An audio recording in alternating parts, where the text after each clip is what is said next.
Hey guys, and welcome back to the Garage Game Day Sports Podcast. My name is Louie. I'm your host. As always, we're talking college football week 3 picks and our locks for the week. But before we get started, feel free to like, comment, subscribe to our YouTube channel. Follow Garage Game Day Sports on X or Twitter. Get us or find us wherever you can get your podcasts. Apple, Google, Spotify, iHeartRadio, any of those. We are there. Feel free to pop us in the car, give us a listen. Let us know what you think of the podcast. We are diving in our week 3 picks and locks for the college football season. We'll go ahead and get started. We are seeing the number 8 team, Washington, travel to East Lansing to take on Michigan State. Over under 16.5. Washington 16-point favorites, over under 56.5. I'll tell you right now, I am staying away from the point spread. I am staying away from the over under because of the volatility of the Spartans. They're 2-0 this year. Noah Kim has been playing well under center for the Spartans, but of course the Mel Tucker suspension due to the sexual harassment allegations. Washington is playing in East Lansing. That spells a lot of unpredictability for this game. I'm not sure. Washington more than likely will probably win this game by 3-4 touchdowns, maybe more.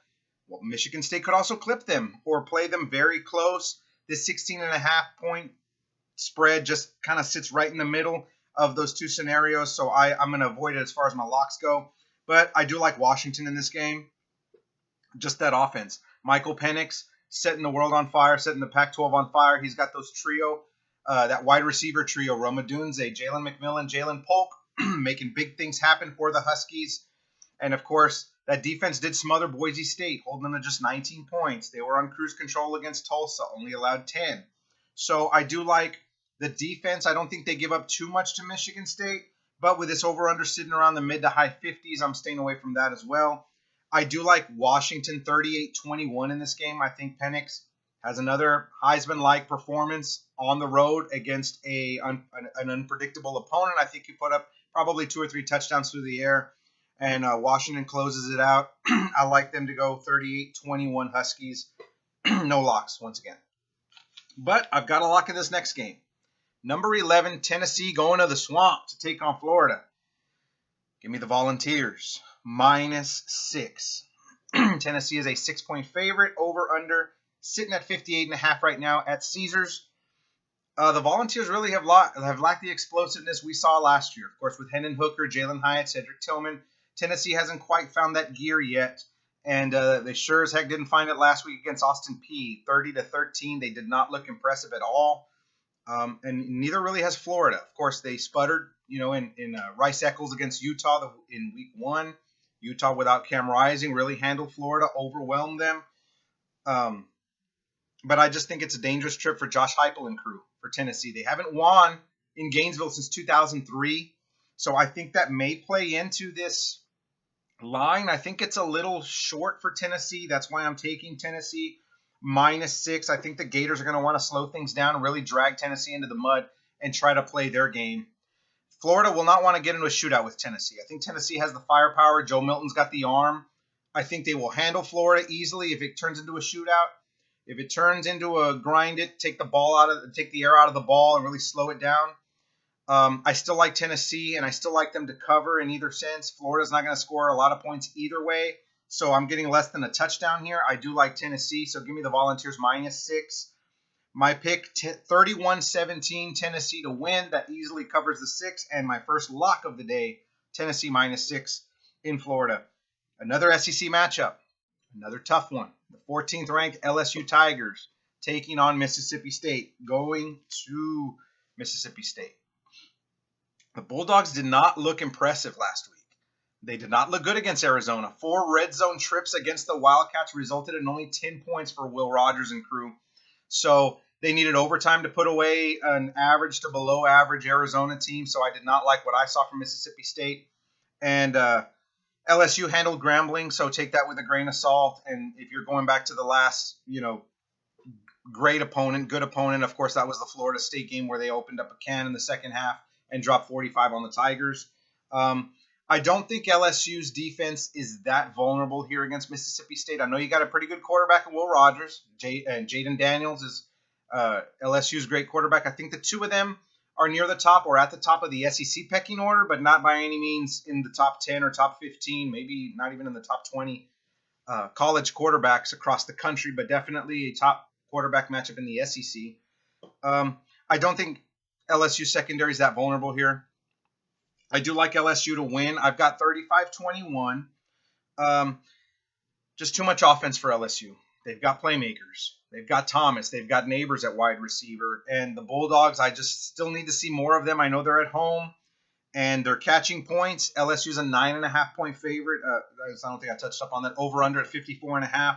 I'm not real comfortable with either one of these numbers. I can see LSU blowing them out, but I can see Mississippi State playing it tough or maybe getting a backdoor cover at home, getting a garbage time touchdown to save face in front of the faithful. But in either case, I got LSU winning 35-21. LSU by a couple of touchdowns. They get right on the track. They get back on the track right in time for SEC West play. So I like LSU there. No lock in that game. Game number 4. This could be a tricky one. Minnesota taking the trip to Chapel Hill to take on the 20th ranked UNC Tar Heels. This is going to be a run, grinded out game. And of course, we saw that coming from Minnesota. We know what Minnesota is. They only gave up 10 to Nebraska, and they only gave up 6 last week. They've only given up 16 points in 2 games. And Nathan Kaliakmanis, the Greek rifle, been leaving some ammo in the chamber, man, because he's got a rough start to 2 games. 1 touchdown, 2 interceptions. So not a ton from the Greek rifle just yet. They're leaning heavily on the running game and on the defense, which is what they've been doing the last few years. But the surprising team that's also doing it is North Carolina. Drake May, 2 touchdowns, 2 interceptions in his first 2 games. Not really getting it done through the air. It's more a ground-based game. The run game really got going. So I've been really impressed with what they've been able to do on the ground for North Carolina. The defense is a bit of a mixed bag. We had a good first game against South Carolina. The Tar Heels shut down Spencer Rattler, only allowed 17 points. But then App State, for one reason or another, Appalachian State just keeps giving North Carolina problems. And it took multiple overtimes to put away the Mountaineers, and they gave up 34 to App State.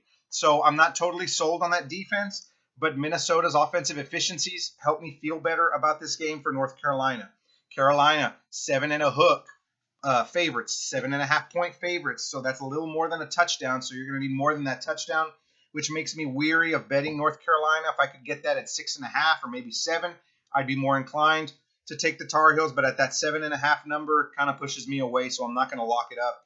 And I'm not going to lock up the over-under either because, like we saw in the A&M Miami game, where they played last year, very defensive-oriented game, and then both teams came out slinging the rock, and it turned into a quick shootout. So I could easily see that happen here also. So I'm staying away from the over-under. No locks in this game for Minnesota, North Carolina. But I do like Drake May and the Tar Heels. I think May starts to right the ship. I think he gets a couple touchdowns through the air.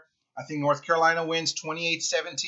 They continue their climb in the top 25 and in the ACC rankings. You got Florida State, Miami to contend with. Duke's right there, and you can never really count out Clemson yet. So I think Carolina gets another big win. Mac Brown and crew, 28-17 at home over Minnesota. My 5th and final game, number 7, Penn State, traveling to take on the Fighting Illini of Illinois. This could be an upset in the making, but the Illini give up a ton of yards per play. They gave up 28 to Toledo, and I know they just clipped Toledo. They gave up 28. They gave up 34 to Kansas. Penn State's offense is better than both of those teams, I think by a considerable margin. I know Drew Aller still getting his feet wet as a starter, as a regular starter, so hasn't exactly been setting the world on fire, but has been very accurate, very good with the ball, and I'm looking for the run game to really take over.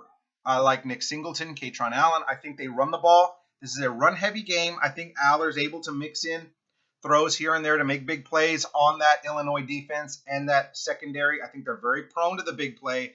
So I think Singleton and Allen will be key in setting up the play action, and I think Aller can go deep ball on them and score a couple of touchdowns that way.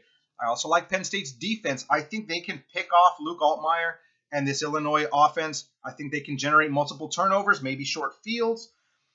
The more I talk about it, the more I'm inclined to go over in this game. And I think Penn State runs away with it late. I think they eclipse the over at 48.5.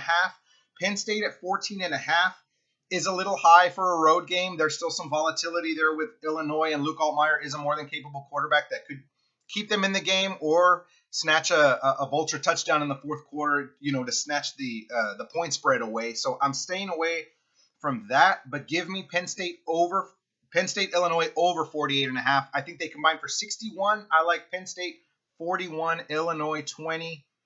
So Penn State by 3 touchdowns. They eclipse the over, which is what I'm locking up the 48.5, but I'm staying away from the point spread. That 14.5, that extra hook, that extra half point, just keeping me from calling off, or I'm calling off the dogs from the 14.5.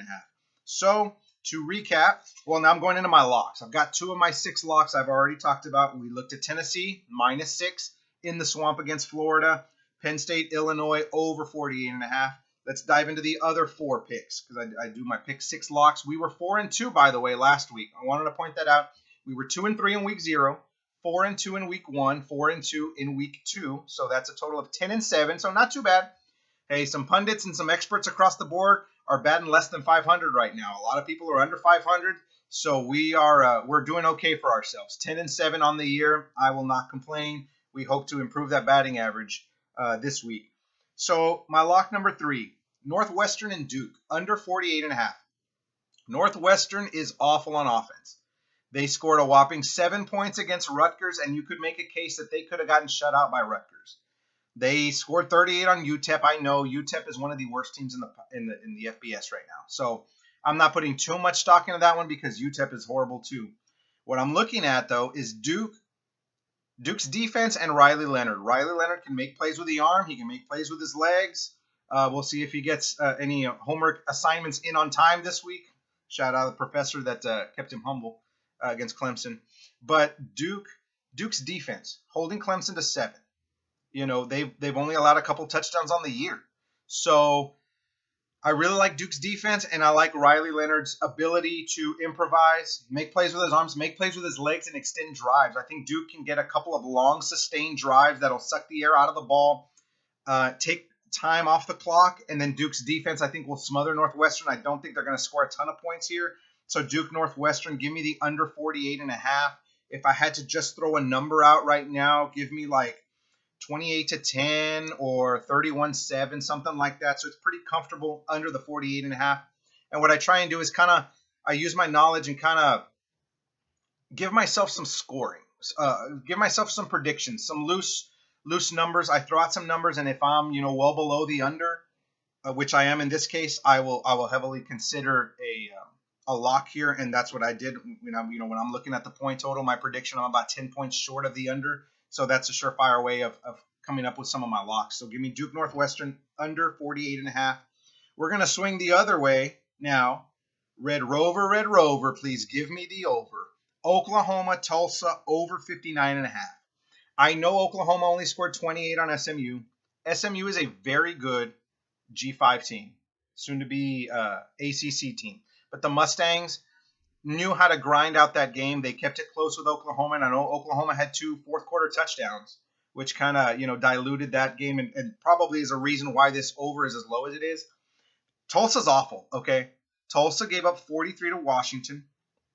I think Oklahoma gets it done. I think Dylan Gabriel has pressure from Jackson Arnold to take over that quarterback spot. So I think Gabriel's going to get it done through the air.